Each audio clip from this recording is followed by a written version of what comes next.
Las imágenes que se verán a continuación son inéditas y de un gran valor histórico.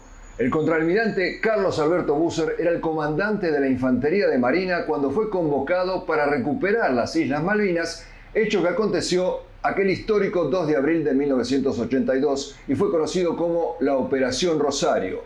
En navegación hacia las islas, a bordo del buque San Antonio, el contraalmirante Busser hizo una arenga. Soy el comandante de la Fuerza de Desembarco, integrada por los efectivos de la Infantería de Marina y del Ejército Argentino embarcados en este buque.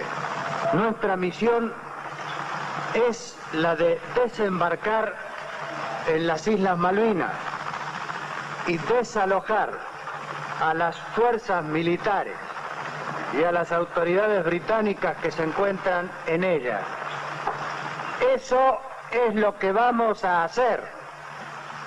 El destino ha querido que seamos nosotros los encargados de reparar estos casi 150 años de usurpación. Es muy interesante saber para qué hora decidió hacer la arenga. La situación arranca un poco antes.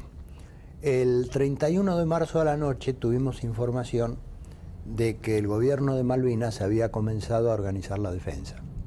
Eso cambiaba nuestra suposición básica de que haríamos la operación por sorpresa y exigía algún reajuste en el plan.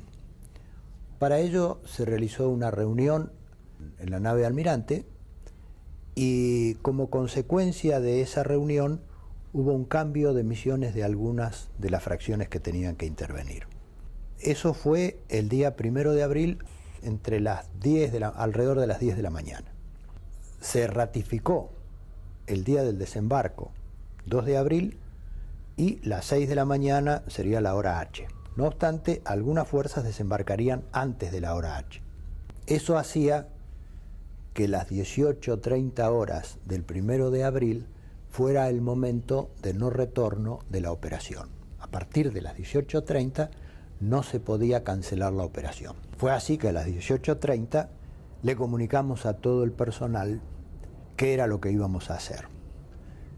Se les leyó por los parlantes del buque. Todavía había restos del temporal, el buque todavía se movía bastante, no dejábamos que el personal saliera a cubierta porque era peligroso, de manera que todos recibieron la información en sus respectivos alojamientos o en sus lugares de trabajo. Les hice una información muy resumida. Llegó esa hora y entonces le informamos al personal el motivo de nuestra operación, les informamos lo que íbamos a hacer y les dimos instrucciones sobre el comportamiento que debían observar. Ustedes deberán respetar estrictamente la propiedad y la integridad de todas las personas. No entrarán a ninguna residencia privada si no es necesario por razones del combate.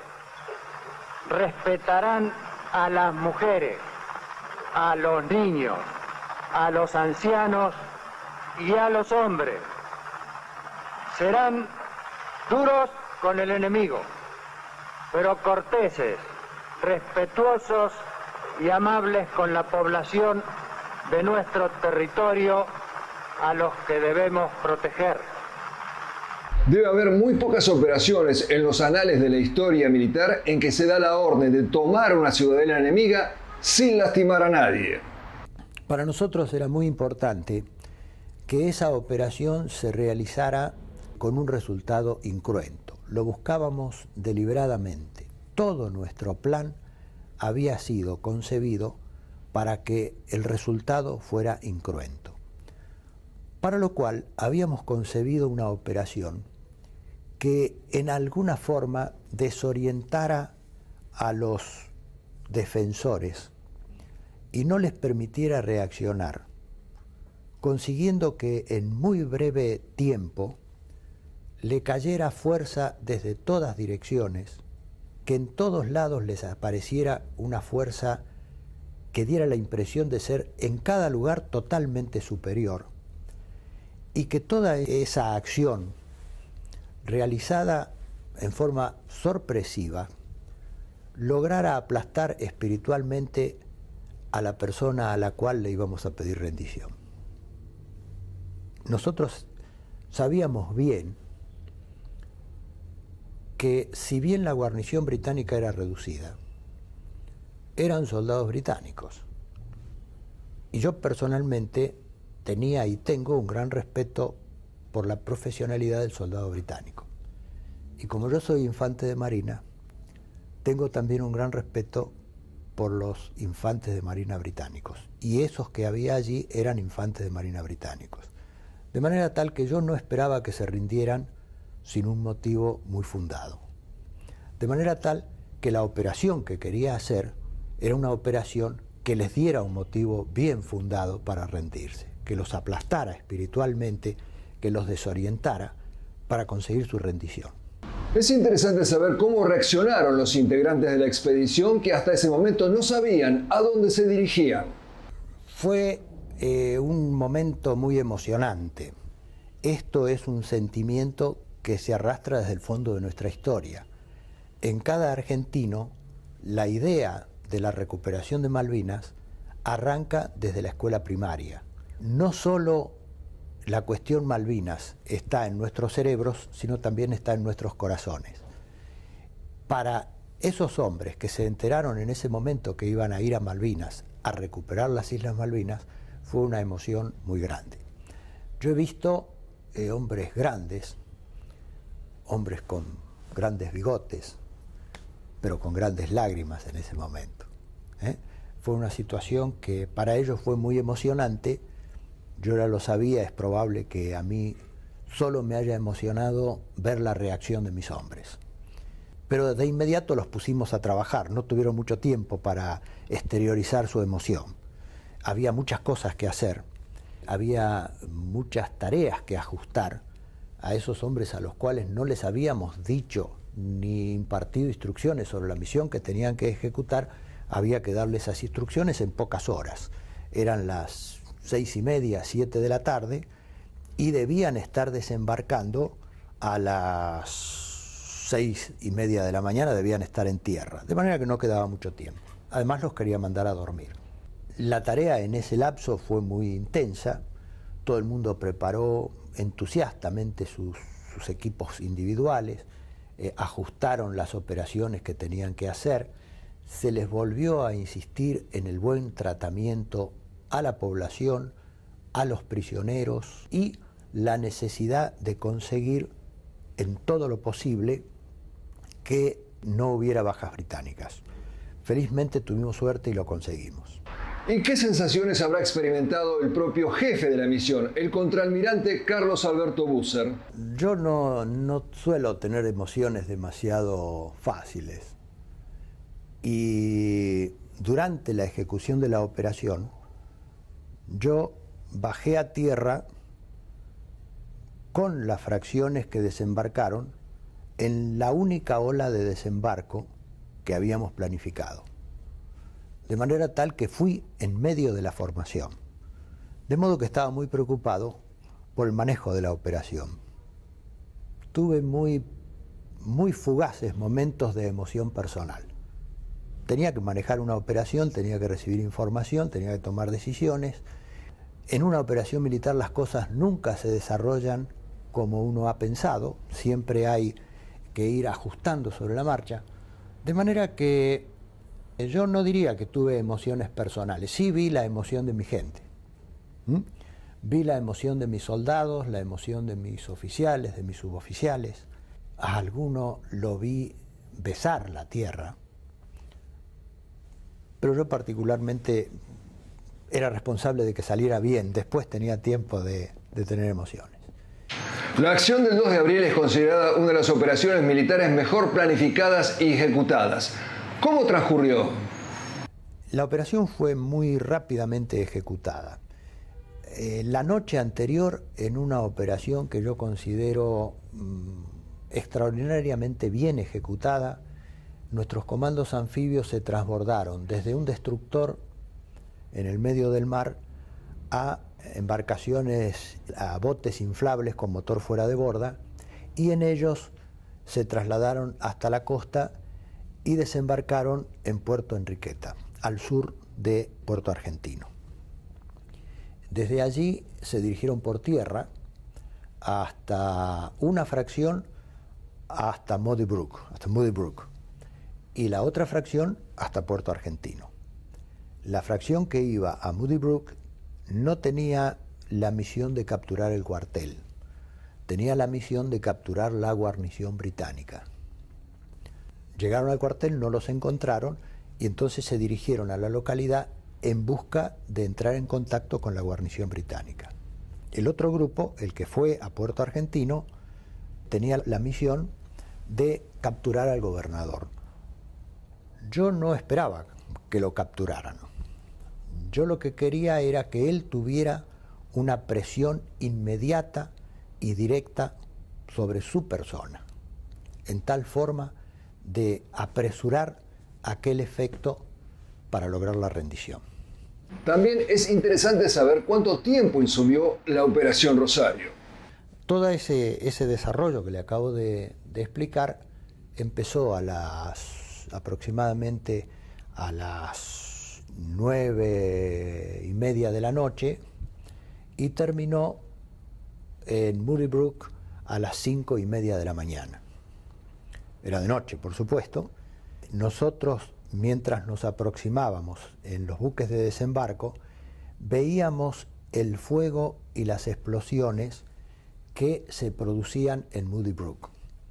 Yo le había ordenado al jefe de los comandos anfibios que estaban en Muddy Brook que hiciera gran cantidad de ruido y grandes explosiones en ese lugar. Lo que quería era que la guarnición británica, que yo suponía que estaría en la localidad, tuviera conciencia de que Muddy Brook estaba en nuestro poder. Por otra parte, los británicos habían llenado de obstáculos la pista donde debían aterrizar nuestros aviones de transporte Hércules. Nosotros desembarcamos en la zona del aeropuerto, es decir, al este de Puerto Argentino. Muddy Brook está al oeste. La captura de la pista fue fácil, pero el despejamiento de los obstáculos puestos en la pista fue muy complejo porque eran una gran cantidad de obstáculos. Yo alcancé a contar 27 y puede ser que no haya contado todos. En ese sentido, me sorprendió que no hubiera defensa de la guarnición británica en ese lugar, ni en la playa ni en la pista del aeropuerto. Es muy conocido en la doctrina militar que quien pone un obstáculo, para que el obstáculo tenga valor, debe defenderlo con fuego. Yo esperaba que, habiendo obstáculos, hubiera fuegos que lo defendieran. Para mi sorpresa no aparecieron esos fuegos, pero tuvimos que demorar en hacer un rastrillaje, una búsqueda, a efectos de estar seguro que no había tropa británica en la zona. Resuelto ese problema, o mientras ese problema se resolvía, con el resto de la columna seguimos avanzando en dirección a la localidad. Y llegamos en no demasiado tiempo. Al entrar, mis dudas sobre dónde estaba la guarnición británica aumentaban, porque en todos los lugares donde yo había esperado encontrar resistencia, no pasaba nada. Eso afectaba uno de los requisitos que me habían puesto para la operación, que era precisamente que la operación tuviera un desarrollo muy breve. Si la guarnición británica no hubiera estado en Puerto Argentino y se hubiera desplazado al interior de las islas, para mí hubiera sido un problema muy complejo localizarlos y capturarlos. Felizmente se quedaron en la localidad. Creo que hicieron lo más razonable, pero si hubieran hecho lo no tan razonable, mi problema hubiera sido muy grande. Hay versiones fantasiosas, por ejemplo, la de un tal Ricky Phillips, que aseveran que los argentinos tuvieron muchas bajas durante la Operación Rosario. Al acercarnos a la localidad recibimos un fuego intenso. No es verdad lo que se ha dicho de que en ese momento nos causaron grandes bajas o que nos causaron bajas. Hubo algunos disparos de armas pesadas que no dieron en el blanco en ningún vehículo. No hubo impactos en ningún vehículo. El vehículo cabeza de la columna recibió 97 impactos de ametralladora, pero como era un vehículo blindado no pasó nada. Como cosa curiosa, el cristal del visor del conductor del vehículo cabeza tiene un proyectil incrustado exactamente en el medio del cristal. Pero no pasó nada, no hubo nada. No, primero Arce, usted estuvo en este vehículo a oruga, transporte, que recibió toda esta cantidad inmensa de impactos. ¿Cómo sucedió? Nosotros íbamos, teníamos un objetivo, avanzábamos hacia el otro extremo de la localidad y en la entrada de la localidad se encontraba una patrulla enemiga y empezó a hacer disparos. ¿El vehículo demostró que era blindado porque no hubo heridos? ¿O sí los hubo? No hubo heridos, solamente un conscripto que venía afuera también sacando el arma. Tuvo un impacto en el fusil, el cual le lastimó el dedo nada más. Bajamos el personal a tierra, repelimos el fuego, este fuego cesó y entramos en la localidad. Y después hubo que pedir la rendición del gobernador. ¿Cómo realmente pensaba hacer el almirante Busser para cumplir esa orden tan difícil de vencer sin derramamiento de sangre? Mi idea era levantar yo bandera blanca y buscar al jefe británico para pedirle que se rindiera en ese momento. No olvide que yo tenía que evitar que hubiera bajas británicas. Y la única forma de evitar que hubiera bajas era evitar que empezara el combate. Si el combate empezaba, no era posible evitar las bajas porque las bajas se iban a producir. Lo que yo tenía que hacer era evitar que el combate comenzara, es decir, que la guarnición británica se rindiera antes de empezar el combate. Por eso yo pensaba ir a hablar con el gobernador. Felizmente, cuando llegamos y estábamos ajustando detalles, recibimos la información de que el gobernador pedía hablar con nosotros, de manera que en alguna forma coincidíamos. Y en alguna forma también se estaba cumpliendo nuestra idea general de la operación, es decir, lograr un aplastamiento espiritual que permitiera ese resultado que nosotros buscábamos de no causar bajas. Yo fui a la casa del gobernador, es decir, debíamos encontrarnos frente a la iglesia de Santa María. Cuando llegamos no había nadie en la iglesia. Esperamos unos minutos y bastante lejos venían dos personas. Cuando se aproximaron vi que uno de ellos era un oficial de la Fuerza Aérea Argentina que estaba ese día en Malvinas, en ese lugar. Fue una sorpresa para mí encontrarlo en ese lugar viniendo de la casa del gobernador. Venía también el secretario de la Gobernación. A mí me habían dicho que el que iba a ir a hablar conmigo era el gobernador. Yo había entendido así. Y yo al gobernador lo conocía por fotografías, sabía quién era. Y sabía quién era la persona que venía también por fotografías, que era el secretario. Mientras ellos se aproximaban, yo pensaba que les iba a decir que volvieran a buscarlo al gobernador para hablar con él. Pero me informaron que había soldados argentinos heridos en el jardín de la casa y eso hizo cambiar mi decisión. Decidí ir a la casa del gobernador. Yo había ido con dos oficiales y los tres íbamos desarmados, que era lo que nos habían pedido por radio los británicos. Entramos a la casa, había una enorme cantidad de soldados, para mí fue una sorpresa. Yo pienso que casi la mitad de la guarnición británica estaba en la casa del gobernador en ese momento, adentro de la casa. No los conté después de la rendición los conté y había 37 soldados dentro de la casa.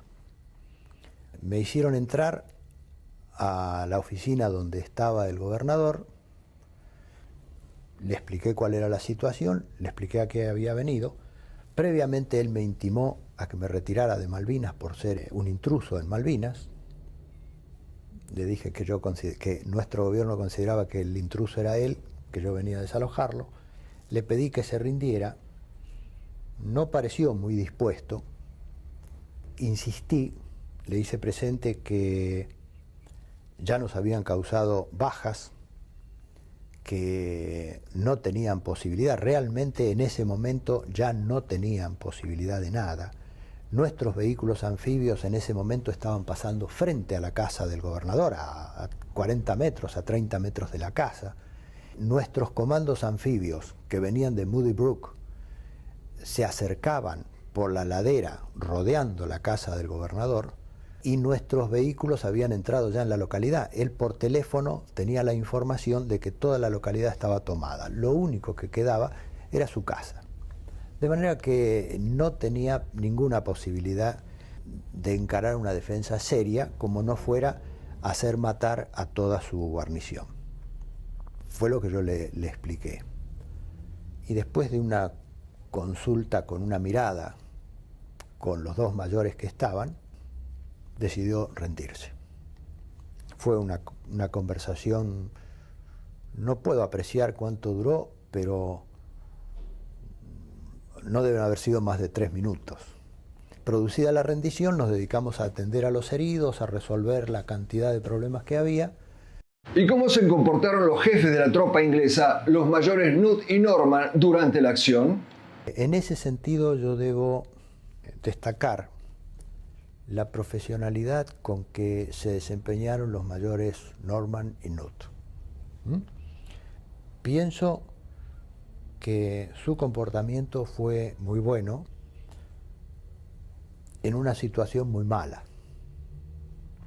Y en una situación muy mala nunca parece que el comportamiento sea bueno, pero es muy difícil comportarse bien en esas situaciones, y creo que ellos lo hicieron bien.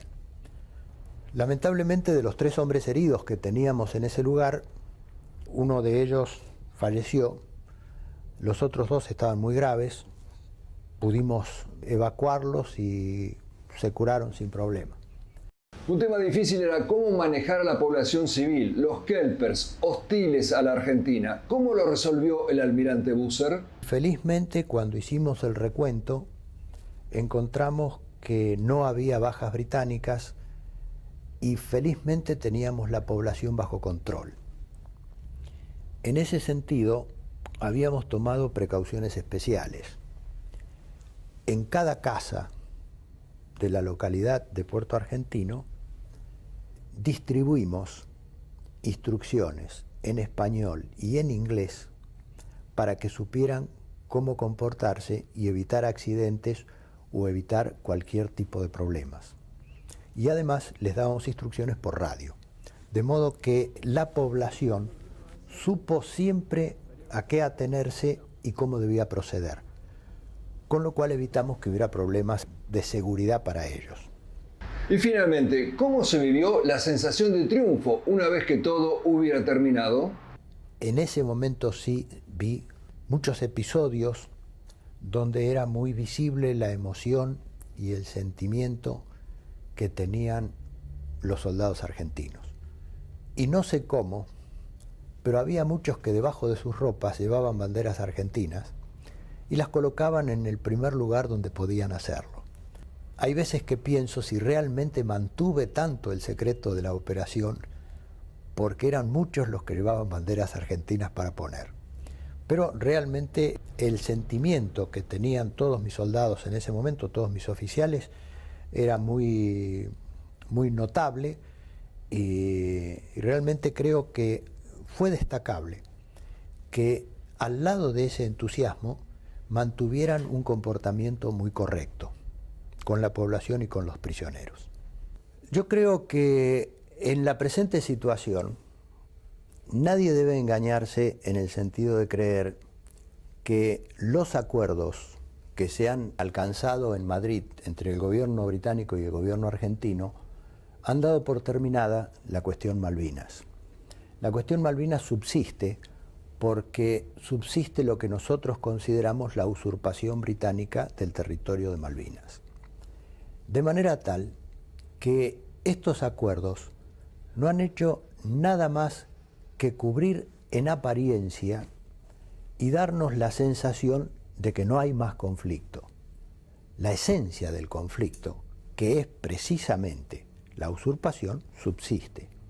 Y en consecuencia, siempre puede volver a producirse algún episodio que nos lleve a una situación, como ya lo dije antes, de conflicto y de enfrentamiento militar. Yo creo que hace a la sabiduría del gobierno británico y a la sensatez del pueblo británico entender que este problema tienen que encararlo con realismo, con amplitud de criterio y yo diría con generosidad. Si creen que porque han llegado a una situación mucho mejor que la que existía para Gran Bretaña a fines de 1982 y que ya pueden dejar el problema de soberanía para no tratarlo nunca más, se cometería un gravísimo error.